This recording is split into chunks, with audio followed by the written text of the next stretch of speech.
Sir, I think we should be starting off with the session.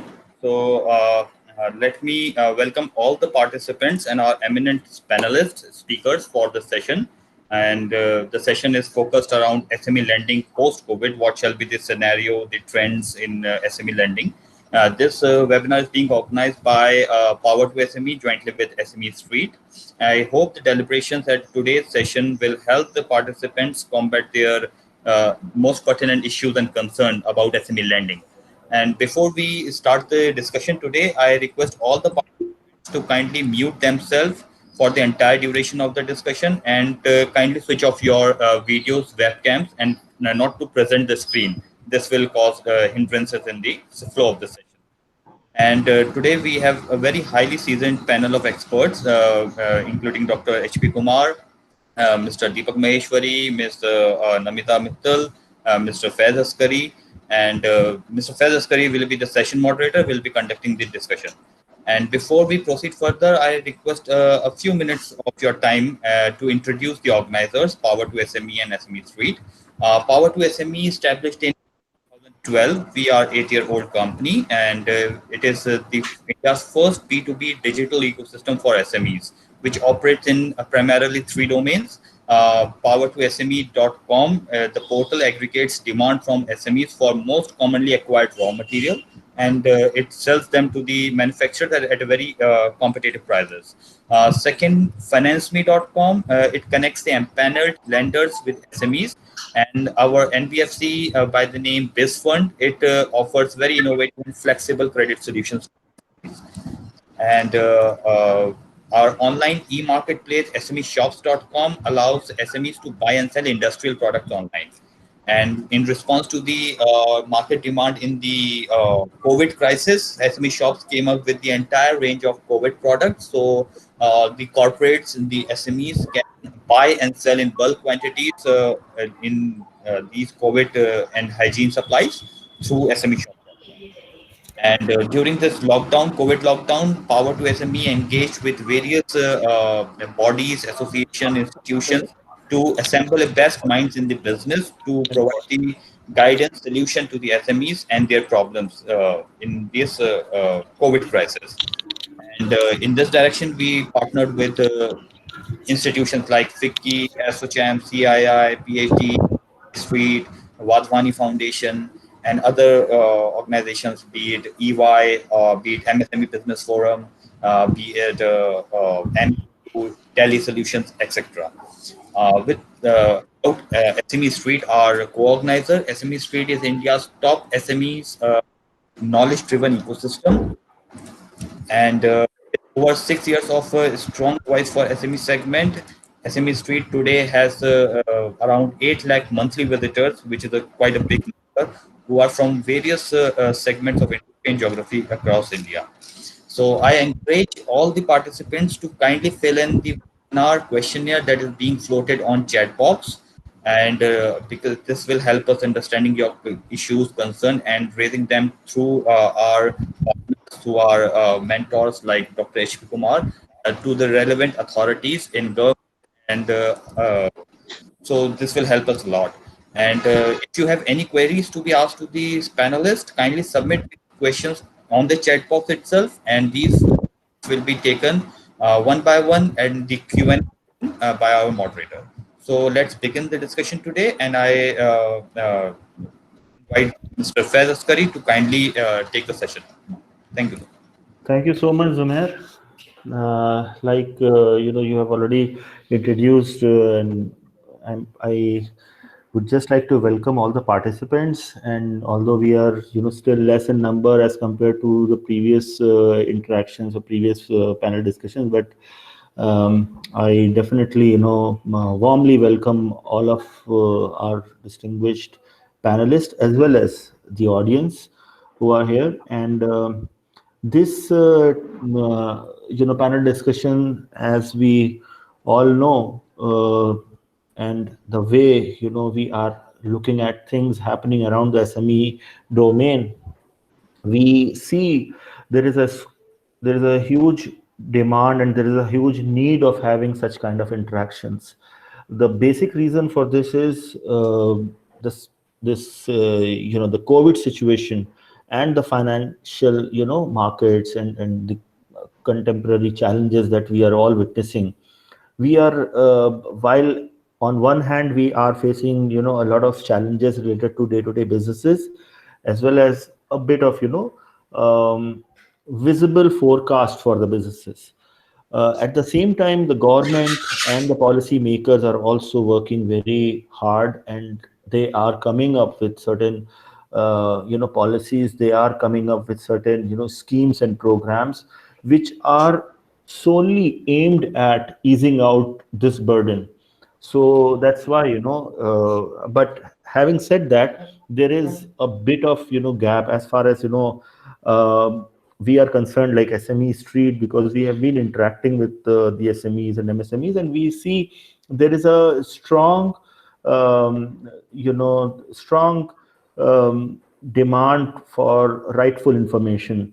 People are still less aware, and that's why all forums like this are going to bring value.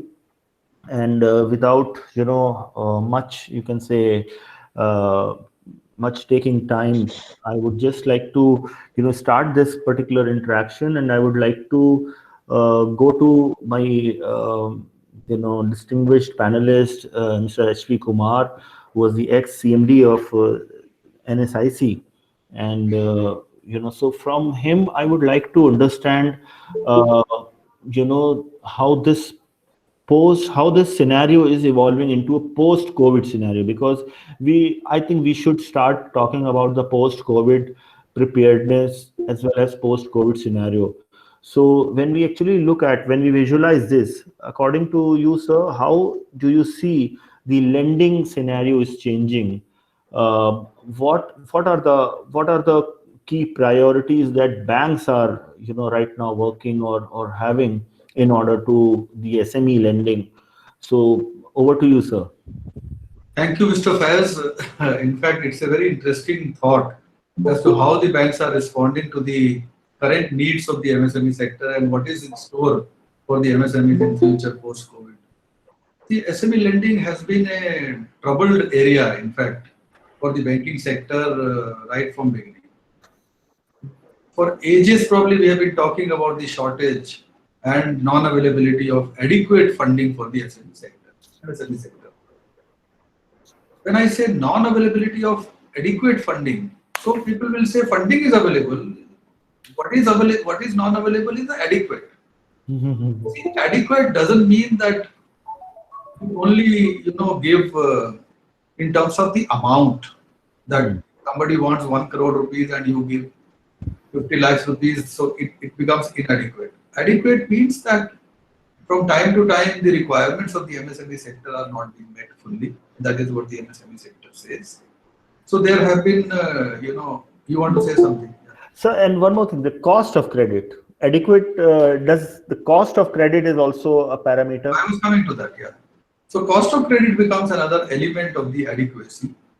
And securities, collateral requirement and guarantees and, terms and conditions, all these are part of the ecosystem which, has to be properly smoothened for the MSME sector. So it is the sector which has been, facing these difficulties even prior to COVID-19. So if you ask me as to what is going to be the scenario post COVID-19, I can say that post COVID-19 is not going to be, that easy.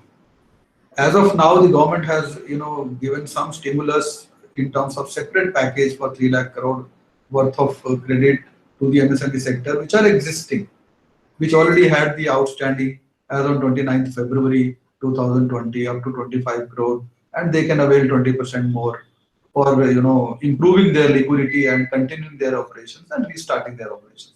But then there are millions of new enterprises, millions of other enterprises which were not having the outstanding as on 29th February. They also need support. They also need liquidity improvement, because ultimately their liquidity also has been very highly affected. Then there are accounts which are more than 25 crore. Today somebody asked me as to what will happen to those companies which are availing more than 25 crore. Do they not need the support of the government. And what I mean, what why should they be punished because they are more than 25 crore and they are bigger, they are employing bigger, number of persons, they are serving the country. Why should they be deprived? So there should be something different for them. Maybe you can have differential terms and conditions and all those things. So these problems are persisting. Now we were talking before this formal, start of the program, that what is the reason? While while government has been very proactive, very keen and positive for helping the MSME sector, because government knows that MSME sector is the largest employer next to agriculture in the country. And looking at the unemployment problem, MSME sector is the one which can really take care of this difficulty and provide jobs by creating new and new enterprises, creating entrepreneurship in the country. On the other hand, without funding, without adequate financing, the sector cannot grow, and new enterprises also cannot come up, because ultimately every enterprise cannot have their own adequate capital to start and to scale up also. So that dilemma continues. So what is the answer? The banks say that they are interested to save their depositors' money. They have to look at the background checks and credit rating and financials and projections and security and liquidity of the borrowers. Otherwise, they can't fund. So naturally, they have to do all that analysis and credit appraisal. So on the one hand, the government wants. On the other hand, the banks are a little wary, and it has been a continuous problem, persisting problem. So what is the way forward? The way forward is that we have to bring a bridge between that by way of training, by way of sensitizing the bankers, by way of prioritizing the MSME sector as a important area in the minds of the people, particularly the bankers, financing institutions, and also become a facilitating entity. Like, for example, the government provided guarantee, 100% guarantee for this 3 lakh crore.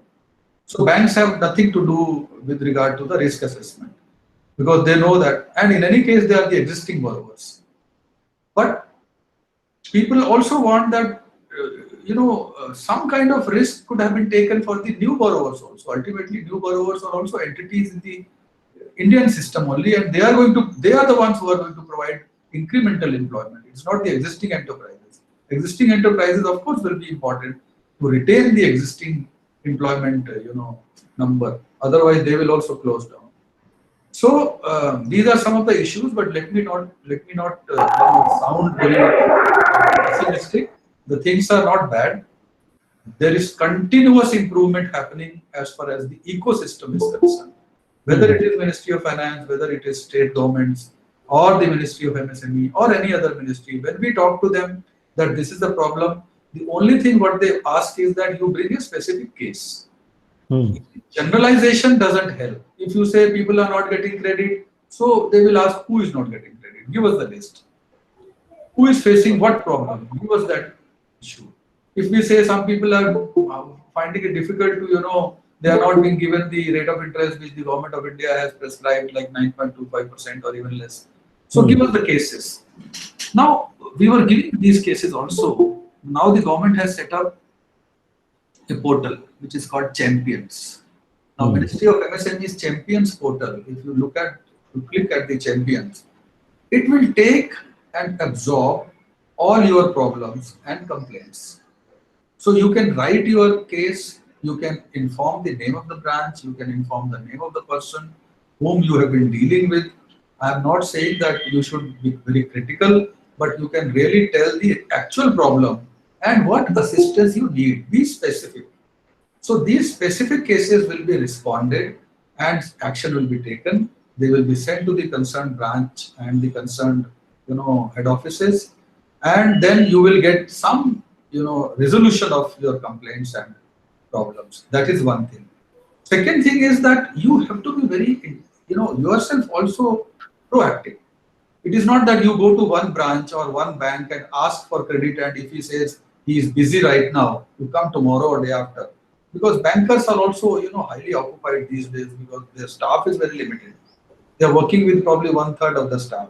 Whereas banking operations general banking operations are taking most of the time of these people, like deposits, savings, current, and bills, and all these operations, which are day-to-day operations, which have to be handled immediately when the customer is personally visiting the branch.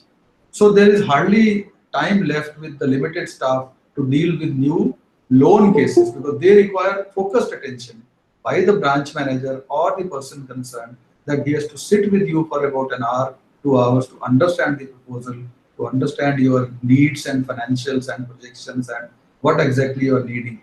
So give them little time and be patient. Try to approach them once, twice, 3 times, whenever. And the other thing is, I was asked to give some inputs also to the entrepreneur, so I am giving those inputs. The other thing is, you have to be very meticulous in preparing your papers, proposal. See, if your proposal is not very certain and your project is not very clear in your own mind, if they ask you what is the market, you should be knowing the market. If they ask you where are you going to sell, you should be knowing those dealers or retailers or the areas of marketing, so that they understand that you have done the proper study. If they ask you what is your projections, financial projections, that should be known to you by your heart. You should be able to discuss with them. It is not that you have got some project report prepared from somebody outside and then give that project report to the banker. And when the banker looks at the project report and asks you some questions, you say, I will bring my chartered accountant, or I will bring my accountant tomorrow, then you can ask him. So he will understand that you are not aware about the financials or the project. It is your chartered accountant or your accountant or your person, somebody else who is your employee. He is preparing these papers. So that way you lose out on the actual, actual delivery and actual understanding of the seriousness of your proposal. So you have to be clear. Your project should be clear. Your knowledge and understanding should be clear. You should look genuine. You should be genuine. You should be, honest in telling what exactly you need, what is your requirement, how are you going to proceed. Don't hide your background. Don't hide your failures, if any, if they have taken, in the past. Tell them that this is the issue and this is the problem and this is what you are looking at. But at the same time, the bankers will always ask for some kind of security. So you should know that up to 2 crore, the government of India is providing the guarantee under the Credit Guarantee Fund Trust scheme of the Ministry of MSME, which is routed through SIDBI CGTMSE. It is called CGTMSE, government guarantee. If you type government guarantee, it will come. Up to 2 crore. But the bankers are still interested to get some kind of a guarantee and some security. If you have, declare and then you can give it. If you are genuine, you should give that guarantee and security. It will become easier for you. As far as rate of interest is concerned, every bank has their own benchmark lending rate, external benchmark lending rate. So they will link their rate according to the external benchmark lending rate. It may be sometimes, you may think that people are funding at 8.5%, 9%, and they may offer you at 10%, 10.5%. So initially, your interest should be to get the sanction. Get the sanction. At least you are assured of the credit facility. Then at a later stage, if you feel that the interest rate is higher, you can always represent it to the bank, giving your reasons and justification. And they may consider it. Otherwise, you can carry on for some time, show your performance, and then go for it. So all these inputs are very important. Your genuineness, your projections, your financial position, and your presentation to the people. Have patience. And in case by doing all these things you don't, get the cooperation, you are, getting a feel that the branch or the bank is bent on not cooperating with you, not helping you in spite of your genuineness. The doors of the government in terms of the, champions portal are open. You can write to the Ministry of MSME, you can write to the Ministry of Finance, you can write to the, regional and zonal office of the head office also. You can write to Mr. Faiz Akhsari at the SME Street. He will also be I am sure that he will take up these issues. We will consolidate all these issues and take it up with the concerned ministries. So what I am saying is that things are not that bad, but at the same time there is a gap. And things are not going to improve overnight, even post-COVID-19 also. We have to all work together, work hard. You should be doing your own job as an entrepreneur, presenting it properly, and then looking at the cooperation. If it doesn't come, then there are channels and you can approach. That is what I would like to advise. Thank you. No, So, yeah, yeah, these are these are like comprehensive and comprehensive and very very articulate. accurate. Sir, I So I have have a a few more few more questions questions for you, for but you. I'll, You know, now now go go to to Mr. Mr. Mahesh. Faiz, your voice is echoing. You need to check your earphones or something. Is it okay now? Yeah, it's better. It's better. Is it okay? So I was just, I was saying, thank you so much, Mr. Kumar, for an elaborated overview on this whole scenario. I would have more questions for you, but before that, I'll go to Mr. Maheshwari, and we also have Ms. Namita Agarwal, who is the strategic advisor for MSME Business Forum of India. I'll come back to you, ma'am, as well. But before that, I will have a question for Mr. Maheshwari in terms of, again, it's a quite a similar question, but from a different perspective. So from you, I would just like to understand, how the post-COVID scenario is actually going to influence the overall lending market. How the SME lending is going to change according to you. Do you see that there will be uh, scope of alternate lendings as well, where you also come from with that kind of expertise of startup funding as well as MSME funding. So according to you, how is the COVID scenario is going to disrupt the SME lending? Uh, Thanks, Faiz, and thanks, Mr. Kumar, for your rounded up conversation that you started off with. I'll try and touch upon a couple of points, Faiz, and you tried and pointed me out to that direction. I think in the post-COVID scenario, and as we would have all seen and Mr. Kumar spoke, I think the government has tried and created a lot of schemes, and while they percolate down right to the branch manager and the relationships that at the end of it, from a promoter standpoint, when we are looking at the branches and the zonal offices, there will be a waterfall in terms of how things are starting to happen. And that is also to do with the understanding at times of situations and the ability and the want from a banker standpoint in terms of being able to help. So is there help coming? Is there work happening in that direction? The answer is absolutely yes. Would we want the pace to really increase on those fronts? Again, the answer is a big yes, because there is a large gap in terms of the requirement and what is getting percolated down. What I would surely like to point out is beyond the schemes that are already there and the benefits that we can take from the ecosystem on the banking side, I think there are various situations available on the alternate financing side. And there are a lot of new age startups that have come up in that ecosystem, which are trying to solve for those challenges. So, so there, so before we even get there, a couple of platforms that were started and the government has started to push the ecosystem in that direction is around bill discounting and the trades platform that came in. There are quite a few other platforms that have come up in that segment, which are happy to uh, get the discounting on the receivables done. There is factoring opportunities that are available with a couple of other big firms in India. So those are opportunities that one should surely be looking at in terms of alternate financing. And over the last 2 months that we've interacted with our sets of clients and are we're working through that, there has been an upsurge in terms of, one is obviously the gap in terms of understanding that was always there in terms of these products being available in the market, and the openness around availability and taking those credit lines from these guys.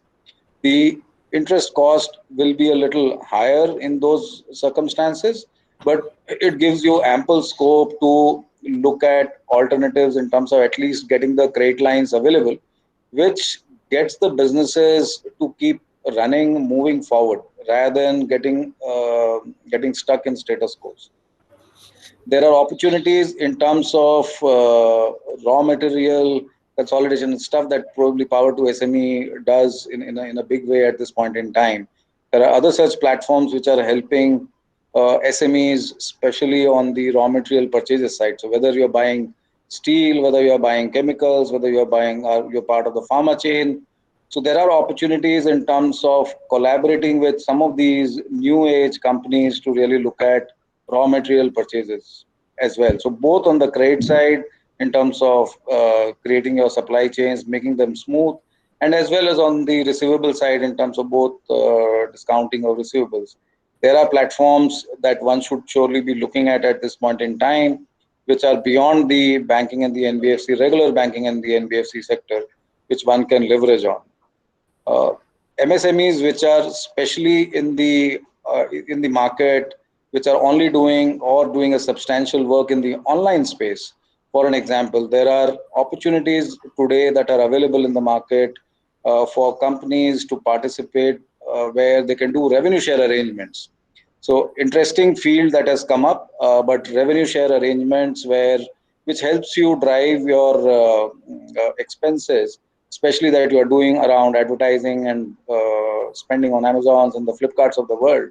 So there are escrow mechanisms that can be created, which helps you drive business. Ultimately, we need funds to drive business and manage our supply side or manage our receivables.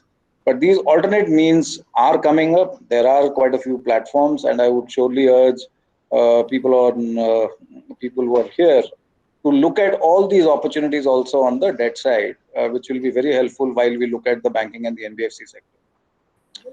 Plus, I think there's a lot more openness towards equity has started to happen. And I'll give you a couple of personal experiences that we are seeing at this point in time. A lot of us in the MSME space have remained one-man shows or two-man shows, and our ability to really look beyond our own companies has been we've approached them with a limited view.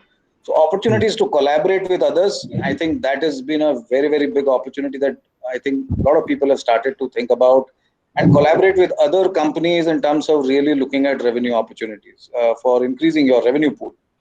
And this and the second is openness towards equity.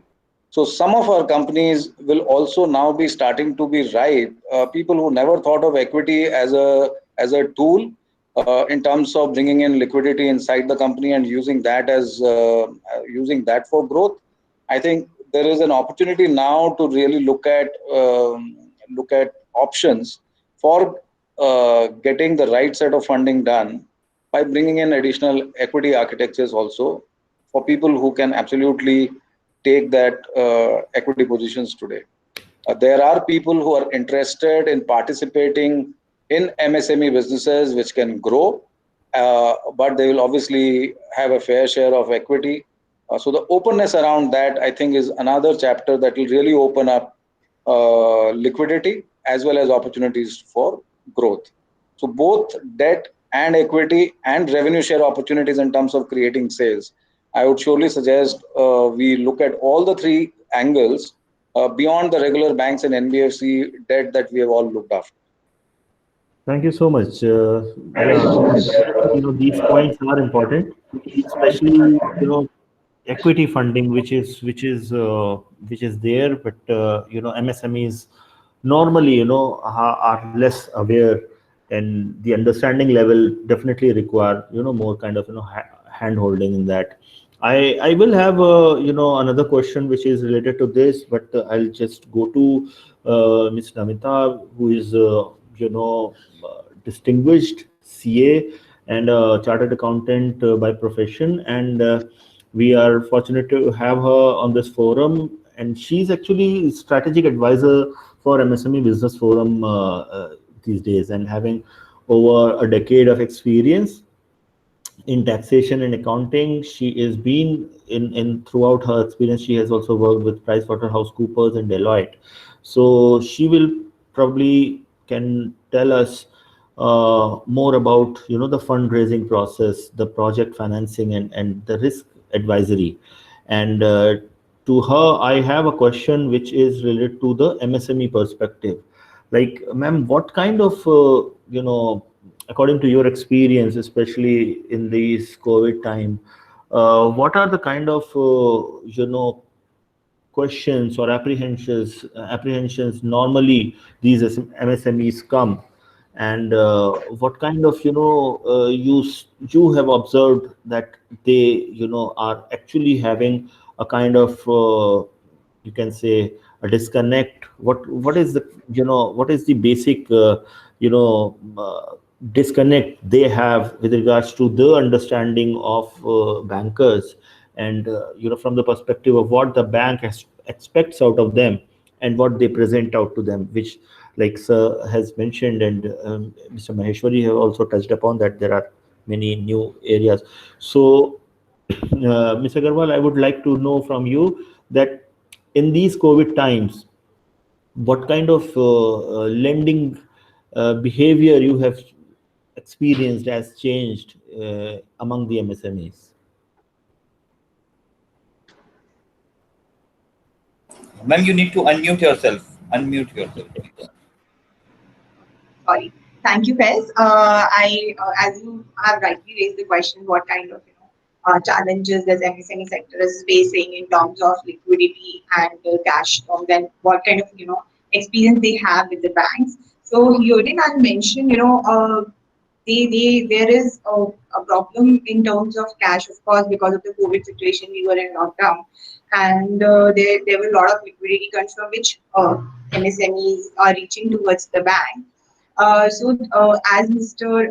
Kumar mentioned, that there are a lot of policies which government has announced for the sector, uh, which is for the existing customers, and there are challenges which are being faced for the new startups. Herein, I would like to mention, see if you look at, government has changed the definition of an MSME, which means that the lot of new companies can get in as an entry to the sector and take benefit of those schemes from the government. So you will see earlier there was a limit. Now up till basis your investment and turnover, you can fall under this category. The turnover has increased to 250, investment has been increased. So you will see the MSME definition has expanded the scope of the companies to avail the loan. Secondly, I'll say there are a lot of schemes that were already available for the new startups or the newly launched entrepreneurs. You can go and take those, irrespective that Atmanirbhar Bharat only came with the schemes which were valid for the existing customers. Here also what we need to see is from a challenge from the banker's perspective is when a MSME approaches a banker, we need to appreciate the fact that our project report, our projections should be strong enough that banker can trust us and give us those loans. So we need to, as Deepak sir rightly mentioned, we need to have those strong reports there. How we can achieve this? There are two ways of doing it. One is financial planning. We need to be very strict on our financial planning, and another one is risk assessment. So generally, these MSME, what we have felt as a part of MSME Business Forum is that these MSMEs are not able to, have generally do not project their finances. What they do is generally they so much are involved in day-to-day operations that they forgot that there is a long-term goal which needs to be looked at. With respect to this COVID situation, we need to plan our goals in a short term and a long term manner. So for short term, we need to plan it, have a proper planning, stick to it.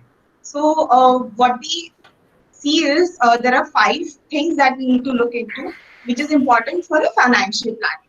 One being the cash management. You look at any company, uh, the soul of the business is working capital cash management for which the company struggle.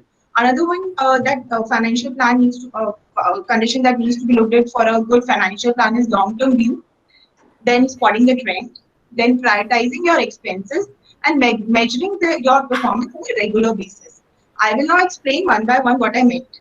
Cash management, when we see is, when we manage our cash better, we are able to figure out when we would need funds, how much we will need funds, and accordingly we can plan to reach out to the external advisors. Also, we would have always a safety cushion. When the prices are low, we can buy inventory for our future use. Again, long-term goals, we need to look that how my business will go. So if we have a long-term goal, we can monitor it daily basis and see where our business is going and when we need the finance. With respect to plan, including your trends, if I would suggest that we need to see how much money is to be spent where.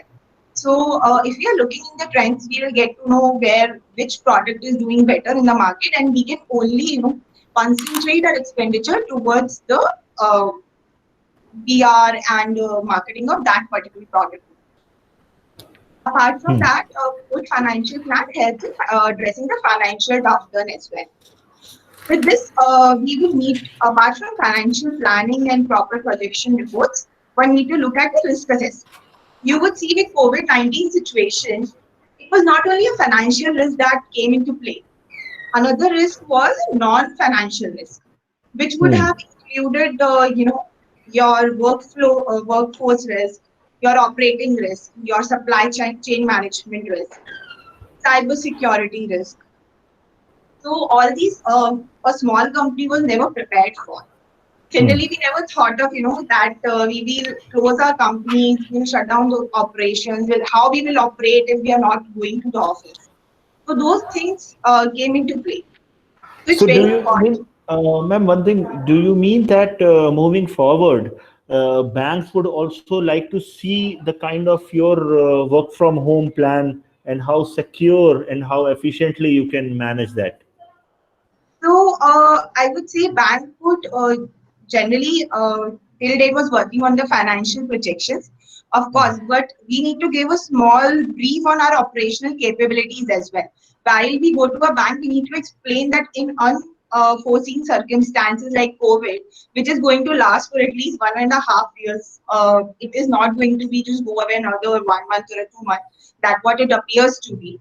So, bank would like to understand how well we have thought through and we are prepared for such circumstances. How we can strengthen our supply chain. How we plan to, address our workmen issues. So, of course, Hmm. a kind of bankers may need it for the trust purposes, and it's good on a entrepreneur part to go with it, so that this will build in a confidence in your banker for giving you a credit. Hmm. So Hmm. when we complain that we are not getting a credit, it most of the time is not just that there are issues with the bank.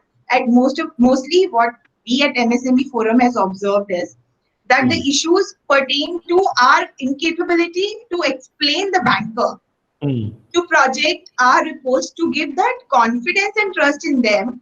Why Hmm. and how I will be able to survive my project and grow my project, so Hmm. that banker is confident that you'll be able to pay my money back. Hmm. Hmm. Yeah. So one thing is very important that ultimately, whenever the MSME is approaching any bank or any other financial institution, they have to actually ensure with their vision and plan for whatever purpose they are taking the money or they require the money. Their vision should be clear enough to explain that how they are going to make money as well as how they are going to return the money to the banker. And there are also instances, according to our experiences, that people have focused too much on how they will be paying the money to the bank, whereas their proposal gets into not the life priority box, because they haven't explained or they haven't convinced the banker that they will themselves be making the money, so the project in which they are investing money is profitable enough for them as well as to repay. I think that is also something very important. Please, ma'am. Sure. And here again, I would suggest to again showcase buying your short-term and long-term plans, because interest is a short-term thing. You need to at least give that confidence. If my due date of interest is this, I'll be able to pay, and how I'll be able to pay. From Hmm. there, I will be generating my revenue stream and profits. Yes, yes, yes. So thank you so much, Namita ji. And I'll like you mentioned about the change in the MSME definition, which is absolutely a game-changing thing, not just MSME definition changing. It is going to be a game-changing thing. So I'll go back to Mr. Kumar, who I feel that he has you know like a fairly in-depth amount of understanding on this. So, how do you because July 1st is going to be the date when this new definition will be getting implemented. Now, having said that, how this new definition is going to change the MSME lending thing? Because first of all, do you think that the FY 2020 people will be judged? People would be asked to submit as per the new definition, or there will be transition happening. So suppose if today I am actually on the old but MSME definition, maybe with the advent of this new definition, I would like to change my documentation, like either I'm getting into I'm categorized as an MSME from the perspective of plant and machinery investment. Now turnover is also an option. I can probably get into that. So how this whole transition will happen and how this will going to affect on the lending process? I think it's a very important point that you raised, because change in definition will bring a lot of changes in the existing status of MSMEs. Micros definition has been substantially increased to almost 4 or 5 times. 25 lakhs investment in plant and machinery has been raised to 1 crore. With the added turnover criteria of 5 crore, which was not there earlier. But 5 crore is a very reasonable level for a micro enterprise. The criteria probably the government fixed was that 5 times of the investment limit. So if the investment limit is raised to 1 crore, they fixed the turnover as five times. So asset turnover of 5. Similarly, for small enterprises, which are small industries above the micro, their investment limit has been raised from 5 to 10 crore. And 10 is to 5, the turnover 50 crore. So 5 times of investment, 50 crore. Here I would say that earlier, the small industries did not have turnover criteria. So even if they were having turnover of 100 crore, 200 crore, 300 crore, yes, still but with the investment limit, they were still being classified under the small. So these enterprises are now going to be out of the small. So they will be getting into instead of more units entering the small industry, I apprehend that maybe a large number of units are going out of the small industry. They may be exiting the small industry because of the added turnover criteria, and that is 50 crore. So that is another element which we need to appreciate. But let me tell you, micros are almost 90% of the entire MSME sector. The revised definition, micro enterprises will constitute more than 90% of the MSME sector. Micros, that is investment in plant and machinery up to 1 crore and turnover up to 5 crore. That is in the revised definition. So when 90% is covered in the MSME sector, they are the micros. In fact, that is the priority of the government. So the objective of defining the micro, small and medium enterprises is ILR served. Some of the small may go out of the small, may enter the medium. And medium, of course, the definition has been substantially enhanced as far as the investment limit is concerned, from 10 to 50 crore, 5 times increase. So a lot of medium enterprises will get covered, even more medium enterprises, more enterprises I would say will get covered under the medium. But again, because of the added turnover criteria of 250 crore, again some of the existing also might go out of the medium. So there is a little, zigzag which will happen. The existing might go out, some new might enter. So, sir, how much time will it take? Like this whole, Happen on 1st July. Happen on 1st July. Change will happen. If you are not meeting both the criteria, you are out. But let me tell you an important element which you mentioned in your question. How it is going to affect the bank credit? That is the point.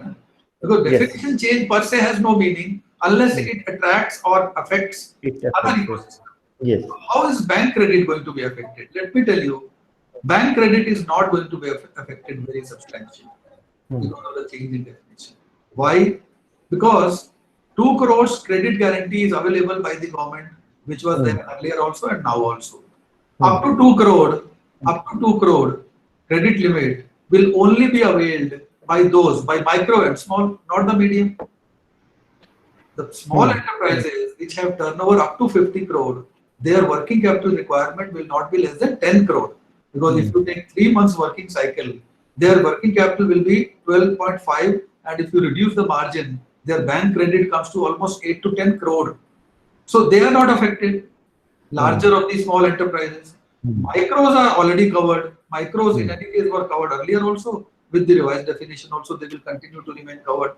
They will continue to get the credit guarantee cover of 2 crores. So for them, there is no problem.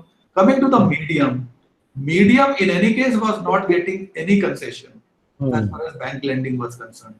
Neither in the interest rate nor in classification of the priority sector. Of course, there were some sectors which were classified, but not per se as a whole. The entire medium sector was classified under the priority sector, and medium was surviving on the basis of its own strength and own securities. So that will continue whether they remain within the medium now or go out and exit and become large. Okay, so I feel there will be very, very minimal effect of And bank so, on the. and on the upper side again, like if we actually look at the present day top 2,000 or top 5,000 companies in India, do you see that the new definition is going to get another, say 500 or 1,000 odd companies from the top 5,000 companies in India into the MSME, this thing? No, not at all. Because 250 crore turnover is a barrier. 50 crore investment in plant and machinery was very good as far as medium was being defined. 50 crore turnover, 50 crore investment in plant and machinery, which does not take into account land and building and furniture, generators, electrification, environment, pollution, research and development. All these things are not included in 50 crore. So 50 crore plant and machinery means you can have investment up to 100, 150 crore. So 100, 150 crore can have turnover up to 1,000 crore, isn't it? 8, 10 times turnover ratio. So I would expect that the turnover in case of medium enterprises would have been much higher. But restricting it to 250 crore, my apprehension is that even existing medium will go out without the possibility of any new large corporates entering the medium. So that possibility. Okay, very interesting insight. Very interesting insight.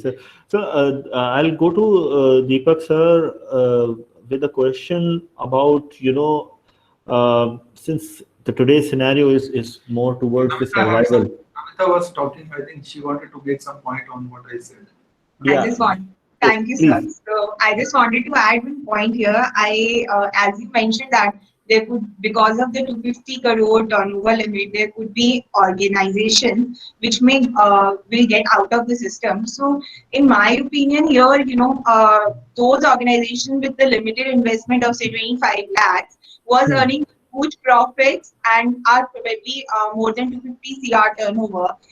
They are able to financially survive themselves. So for those enterprises was acting as a hurdle or barrier to reach the benefits to the bottom of the pyramid. So probably it can be looked as a positive side as well, that the getting out of these organizations from the MSME definition will help benefit to trickle down the pyramid and also adding up the actual MSMEs to the existing portfolio. Right. Okay, very well. So I have one more point again, for Mr. Kumar. But before that, I'll go to Mr. Maheshwari, and from Maheshwari, from Mr. Maheshwari, I would just like to know about considering the present day scenario, what level of preparedness is required for a MSME for its banking relationship, for a good, healthy banking relationship? What are the preparedness and what are the tips you would like to give to the MSME who would like to survive and maybe like to present himself as a potential opportunity to lend money to the existing banker? Thanks, Ved. And I think I would bring upon a few points that Namita had pointed out while talking about some of the stuff that bankers are always going to look at in terms of the cash flows and the P&Ls before, and our ability to present as a promoter. I think that's a critical point that she mentioned. Picking up on that point and leading into what you said, I think it's going to be very, very important that our ability to understand our own P&Ls. A lot of Hmm. times I've seen folks uh, what they know, understand about their product margins, where is the cost getting spent, and ultimately what they think it should be versus what happens and turns out in the books is far from reality because of the way the numbers are being looked at, not necessarily appropriately the way you would want to look at it with clear sense of eyes in terms of saying this is my metric and this is what it belongs. Because Hmm. in the newer circumstances where cash flows will be more and more scrutinized, where profitability will be at risk, margins will, everybody is negotiating, right? Your customer wants to pay less, and your vendor is wanting to ask for more. So in all these circumstances, margins are getting distorted, and if margins are not there, your ability to pay will only pay your bank loans will only go down. So how clearly we understand our product margins is going to be very, very important, and our ability to then see where are the opportunities to really expand those margins. Because Hmm. ultimately, whether you look at bank loans or whether you look at equity returns, that is why we are there in the business, right? So our ability to understand those margins and really drive growth in terms of helping drive those margins is going to be a key differentiator, because that is what will define how much debt we can service. Number Hmm. one. Number two, are we even running a viable business to start? Because ultimately your equity returns are only going to come net of your debt returns getting paid off. So it is Hmm. not that debt is going to be perennially available and we don't know what we are going to end up with, because it's not only about providing security. Ultimately you're providing security, and in today's time more additional collateral will be asked for.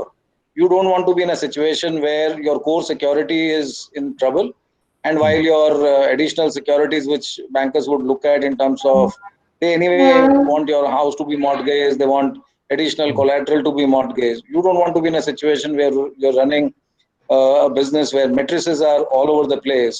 Your level of understanding is not that clear, because increasingly you're going to face margin pressure from both sides, and Hmm. hence ability to understand that, project that very clearly is going to be very, very important. That will help you drive business value, and automatically payments to Hmm. bankers will not be a concern. Hmm. Hmm. Very well said. To Miss Agarwal, I would just like to understand from her that there's one more thing which is happening and which we are observing is business diversification. So companies like, for example, like Mr. Maheshwari has pointed out, you have to clearly visualize a better profit-making business and have to understand the kind of, nitty-gritty. So in while taking an example, I will take a straight example of garment line. These days, garment manufacturers have been struggling for last many years, but this is a very tough situation they have actually got into with the COVID, with the considering the global slowdown and everything. Now, having said that, they have already been into a business where the margins are low because of the competition, and that's how because of that they struggle with the lending, options they get, and that's how they get they struggle with the cost of credit as well. Having said that, I have also observed, I'm sure that you have also experienced the same thing, that a lot of garment companies are now interested in diversifying and getting into PPE kit manufacturing and getting into somewhere where it is actually not their core territory. Having said that, can they make a strong case in front of the bank, or what they should look at, or for that matter, what a typical business, SME business who is working or trying to diversify into some other new business should do in order to present themselves, more trustworthy in front of the banker.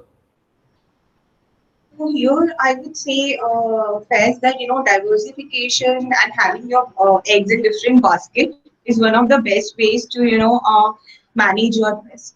So again, as Mr. Deepak also said, wherever we have to go, he said, we need to have that composition of equity or debt, or probably rather, we need to look at how equity can be infused into surviving the business rather than working on the debt side also. So here, most important thing is that we always have, we need to manage our risk. We have to have different baskets. If these people are diversifying into P2P deals or something, we can always put up as towards the bank that these are the alternative plans which we are into to manage the current situation. So this will help in building that trust with the banker that given that your existing core business is having a slowdown because of the limited demand in the market, eventually, but government demand is something which will always exist. So if you are diversifying your business, it is adding as a value addition to your business and helps in making your payments better. Secondly, with respect to the lending, see, one way is debt, of course, which we are always looking at bank giving us debt or NBFCs giving us debt. Secondly, equity infusion, as sir mentioned, that we can allow VCs to take our equity piece and take the money. Third option could be fintech companies. So if you see, there is a new thing that is involved during the has emerged during the late years, that these fintech companies use non-conventional mechanisms to give you debt. There are enterprises who do not have their bank history, who may not be having a good credit rating. So these companies, if we talk about fintech companies, these companies help in raising a non-conventional finances. For example, they provide you a loan on the outstanding invoices. So if you have invoices of 10 lakh outstanding with anyone, so they will provide you that kind of a loan because they know that this amount will come, right? So this is one of those mechanics. Again, they're providing you loan on such a P2P model, PSP models. So we need to look at. So these companies have emerged with that new way of providing the loans. Okay. Hello? Yeah. Yeah. So Please, these, please go ahead. this will help in having your liquidity in place, working capital in place, and of course building more confidence with the bank. You can always the people having a good credit rating can always go and submit it on their own suo motu to banks. This will help in building that trust. Perfect. So, rightly pointed out that diversifying into new business areas will definitely help. And now, the point which I would like to hear from Mr. Kumar is, so having said that, that the new definition is definitely going to bring a big change into the entire MSME scenario, including the MSME lending as well. So, do you see that there is now the stage is getting set for a new category of tiny businesses also, because a lot of because we cannot rule out the fact that there will be businesses who are doing business which is maybe 1 crore turnover or maybe less than that. So or what would be the future of them moving forward? I think what you are referring to is the tiny of the micros, the Tiny of the smallest micro. ones. Yes. So, which do not have turnover anything in crores or something. They are basically home-based, small, tiny enterprises, which used to be earlier called tiny enterprises. Tiny enterprises. They are like having turnover up to 5 lakhs, 10 lakhs, 15 lakhs. 20 lakhs, yeah. Traditional industries in clusters, like pottery in Khurja and shoes cluster in Agra, and similar, in Varanasi and Very all true. these places. It's a huge network of artisans and home-based enterprises based on our traditional arts. And traditional Because yes, because the cluster approach of DI MSME is actually on them. Yes. Even the fabricators around established or a large, you can say, automotive industry. For example, if we take an example of Faridabad, Manesar, where a lot of smaller units are operating, doing the job work for the you can say a fairly small sized vendors of these MSMEs, these large companies. Yes, yes. So there are 2,000 plus clusters in the entire country. And whether you take northeast or east or south or north, every area has their own traditional skills and their own clusters. And all of these clusters are basically engaging millions and millions of workers and people, women and men, those who are not very qualified, they can't go and set up their enterprises. They're basically working on the like home-based industries from their various generations. These are going to have a good future, let me tell you. These are being recognized now by the government at various levels. The Ministry of Skill Development and Entrepreneurship has started giving recognition to them, certifying their skills. Even without giving training to them, they can understand and give them a certificate based on their past skills. So that gives them a recognition. And then there are micro finance institutions which are being funded by government sector, by the banks and other institutions. These microfinance institutions, are involved in now going more and more into the villages and small towns and clusters, and they make self-help groups and finance as a group financing to these tiniest of the enterprises. So they are getting recognition day by day. They are expanding, and that is how you can create employment. Otherwise, all these people living in villages and engaged for generations in traditional arts and manufacturing of these small products, how will they survive otherwise? Otherwise without these employment opportunities. So they have the priority of the government now to maybe a separate policy is going to come up for them, or is it? See, I know it's a good point. It's a good suggestion that you give. A separate policy would surely be helpful. There are, in fact, disjointed policies which are already existing. Like financing has a separate policy, and technology has a separate policy. Skilling, as I mentioned, is a separate. Then states are giving recognition. Like UP has given, a policy recently. I was part of that. That is one district, one product. Yes. One district, one product is nothing but recognition of traditional arts and manufacturing of a particular district and providing all sort of support for the promotion of such kind of product. So states are also creating UP is doing good work in that, as well as Haryana. By the way, yeah, definitely. So, Zumair, I think we can take the question and answers from the audience now. Yes. I request Sudamni to kindly read out the question to Mr. Press. Yeah. So the first question we have is from Mr. Ajay Bhutin, who says, Mr. Kumar, we appreciate your honest effort for SMEs, but regret that nothing is visible on the ground. We are chasing Axis Bank for almost 2 months, but nothing concrete is happening. Yeah, no, I can understand. This is not only your concern. This is the concern raised by many people. You see, that is why I say that we need to take these examples to the government by way of concrete names and names of the bankers, names of the industries, names of the people involved, and then let them know that these are the people who are failing the government policy.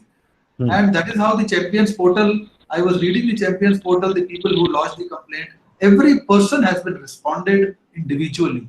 So I would request that you should also write on the Champions Portal, also send this issue to association with which you are connected, and we'll take it up. You're right, in fact. A lot of people are not getting the cooperation. So the next question is from Mr. S.P. Sharma. He says the time of COVID cannot be visualized. How can the projections about the project be planned? The bankers are not equipped well that they could agree to the vision of the promoters. They are far from the realities and their vision is not clear.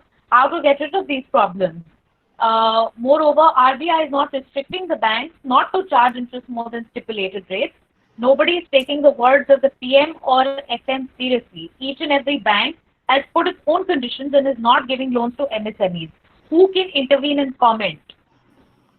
See, as long as I'm answering, in fact, without asking, first, should I continue answering? Or please. Or somebody else? See, The concern is well appreciated. What you are saying, I don't deny. These are the experiences we are hearing from many people. But the point is, government has declared a policy that emergency credit line of 3 lakh crore. That is one policy. Are you eligible under that policy? If you are eligible and not getting assistance, it is completely wrong. You will, the moment you make a complaint, the moment you write on the champions or write to the bank and or their head office, you will get the assistance. I told in the beginning that you should be persistent. Don't leave it. But if you are not eligible, people who are mostly, writing on the associations, they are not eligible. So once you are not eligible, then it is difficult. Then you can apply only under the normal course. It is not that you are denied even then. You can apply to the bank in the normal course with proper justification and papers. See, a lot of people, please don't mind that, Mr. Sharma. Let me tell you, a lot of people go to the banks and ask for credit facility without, in fact, preparing their papers, without preparing their projections, financial projections, and understanding the whole thing. Once you do that, I'm sure that even without the emergency credit line, if you are not, eligible, even then the bank will consider your request, and doors are always open. That's why that's why I also mentioned that the understanding levels are somewhere where a work is required. A lot of people actually, once they approach and invest their resources or energies in approaching any bank, after having repeated follow-ups, they realize that the eligibility criteria itself is not meeting. So that's where I think it's actually needed to have the right sort of knowledge and awareness. So Dhanani? Yes, sir. Next So, question, Mr. Ramesh Gupta is saying that an interesting thing is that the bank managers are least interested to sanction the loan under CGTSME scheme to micro units and force the units to give some type of security or advise the customers that more interest will be charged on the loan amount. Yeah, and one more thing, just to add to this regarding the CGT SME, I also have received, this kind of feedback from the industry that the time taken in getting this kind of loan even considered is too much. Like, for example, the decision making in this CGT MSE, CGT SME domain, it's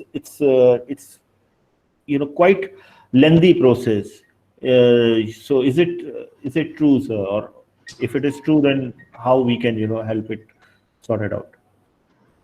Actually, this problem is also persisting for a long time. Banks have not been showing very keenness to accept the credit guarantee fund guarantee without any collateral security.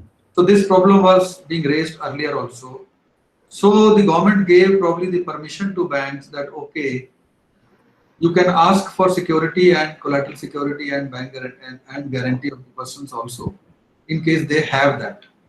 So banks are insisting on those terms. They want their money to be secured. They are not very keen on getting the credit guarantee because credit guarantee also has their own lengthy procedures for providing money. They will give you 75% guarantee or 80% guarantee. Then when you ask for claim after 3 years or 2 years or 18 months probably is the lock-in period. Then after 18 months when you go to the Credit Guarantee Corporation, the banks, when they go for lodging the claim, they give only 75% of the guaranteed amount. The guaranteed amount itself is 75% or 80%. So 75% of 80% becomes again 56 or 60%. 60%. So you see, banks, why should they, if they insist, right, at the beginning that they want security and they will not give you any facility without that, they will try to do whatever best they can and extract whatever securities they can from the customer. So there is a pull and push happening both ways. While the government is very clear that the banks cannot say no without the collateral security, but banks, every now and then these issues are being raised and complaints are also being made. So that will keep on happening maybe until the banks are given proper training and One more thing, sir. I think the rate of interest in this, like CGT, MSE, category cannot be high, because if the credit guarantee is being taken care by the governments or by an agency, then the rate of interest should be obviously should be on a lower side. Well, rate of interest, I think, is independent of credit guarantee. There is no linkage of the rate of interest with or without the credit guarantee. The banks fix the rate of interest based on their own cost of lending, that is the external benchmark lending rate which they have, and also considering the rating of the borrower, prospective borrower. And for small borrowers, of course, they have the higher transaction cost because the amount of credit is less. So their interest rates are little higher in the beginning. But credit guarantee, of course, demands that if you are taking credit guarantee, there is a separate credit guarantee fee, which is almost 1% or something, which the borrower has to pay every year. Some banks have started absorbing that in their own interest rates. So if they absorb it in the interest rate, naturally they will increase the interest rate. So that is what is the situation. So Okay, Damini? so yeah. I would like Yes, sir. Yes, please continue. Yeah, I think I was just mentioning here, though we have discussed on, bankers have showing their reluctance and, rejecting the loans. So even I would just add one thing here, even if you're eligible for the loan, we need to be compassionate enough for the banking sector. The kind of pressure they are in right now is, enormous.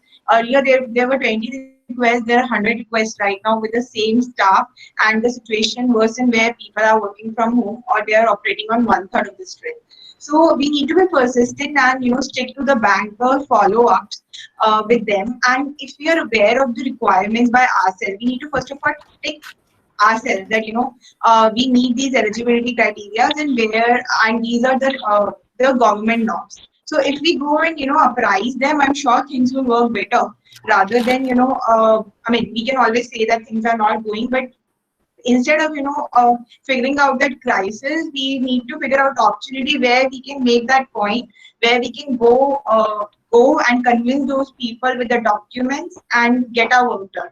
So we need to be compassionate and appreciate the situation which we are in. yes, so Damini. Yes. So So, I think Sudhamni, that is do a we very valid point because it answers some of our future queries that came up. The last question, sir, that I have is that Mr. Tushar Mehta is asking, we want to take a subsidy loan against our factory shade. Kindly give views or suggest schemes if available. So it's quite a specific question. I'm Actually, sure. this person. Namita, you want to take that?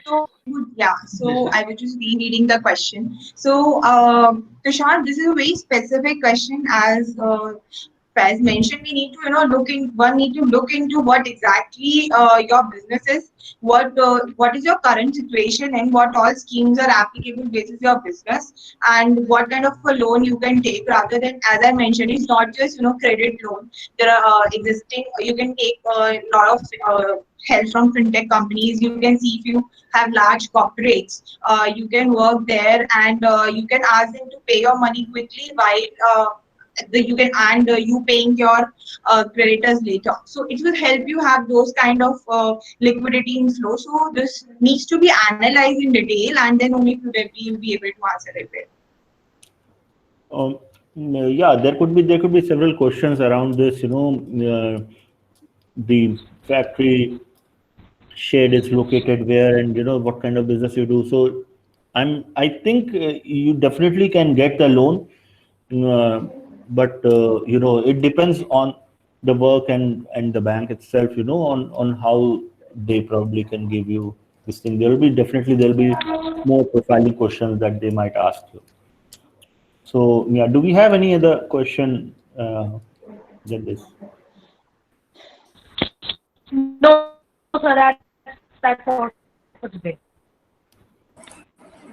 Okay. So, sir, it's again a great interaction, and I must thank to all of our distinguished panelists especially the audience as well, who have been interactive and who have been attentive throughout. And thank you once again, Mr. Kumar, for giving such insightfuls. Thank you, Mr. Maheshwari, for addressing some of the interesting inputs on the lending and the new age lending domain. And obviously, it was a pleasure to have Ms. Agarwal, from the perspective of how the MSMEs are reacting to the new age lending. And definitely, we are actually at a threshold of transformation, and this transformation was trying to take a shape for last few years, but suddenly with the COVID, everybody, it's a kind of rush that we have to follow. uh, Transition is happening, but it was, as I mentioned, like it was supposed to happen for last few years, but with the COVID days, it has been into a lot of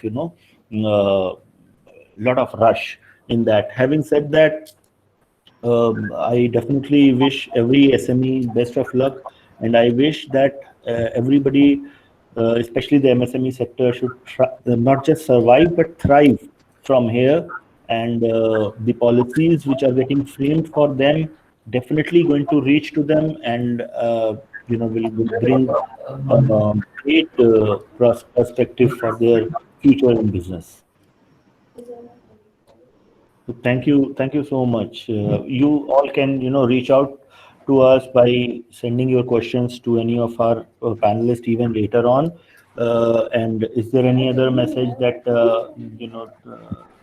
Mr. Adami or Zubair would like to mention here? Yes, thank you, Mr. Fez, for having conducted such a insightful, meaningful discussion. I thank all our speakers, panelists, Dr. H.P. Kumar, Mr. Deepak Maheshwari, Ms. Namita Agarwal, for joining us, taking out their time and joining us and sharing their views. And I request all the participants once again to give us your suggestions, your feedback, your queries in the webinar questionnaire that's floated on the chat box. And this will help us in addressing your issues and concerns in a more aggressive and reasonable way. So thank you everyone for joining in, and have a good day. Bye. Thank you. Okay, Mr. Maheshwari, thank you, Namita. Okay, Thank you. Thanks, Kumar. Thank you, Mr. Look Faiz. forward. Thank you so much, sir. We keep in touch. Yes. Absolutely, sir. Absolutely.